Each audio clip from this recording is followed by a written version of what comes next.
এজন্য আমার প্রিয় ভাইয়েরা, নফসের উপর নিয়ন্ত্রণ নিতে চাইলে রমাদানের রোজার কোনো বিকল্প নাই। এটা এমন মাস যে মাসের ফজিলতেরও কোনো শেষ নাই। এই মাসকে বলা হয় দ্য মান্থ অফ হোপ। এটা আশা জাগানিয়া মাস। রমজানের কথা শুনলেই আশা জাগে না হৃদয়ে?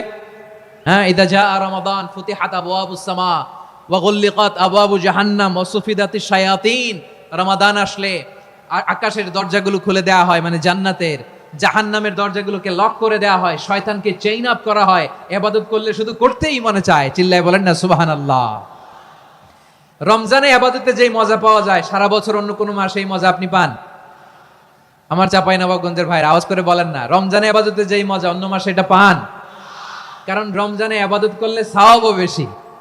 ইবাদতের একটা পরিবেশ থাকে, ঠিক কিনা বলেন? অন্য মাসে ইবাদত করলে এর সওয়াব পাওয়া যায় গাণিতিক হারে।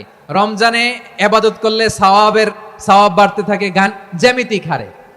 সুবহানাল্লাহ কইবেন না? অন্য মাসে সওয়াব বাড়ে গাণিতিক হারে, রমাদানে ইবাদত করলে সওয়াব বাড়ে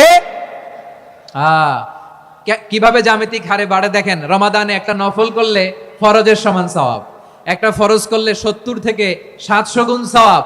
রমজানে উমরা করলে হজের সমান সওয়াব। সুবহানাল্লাহ নাই?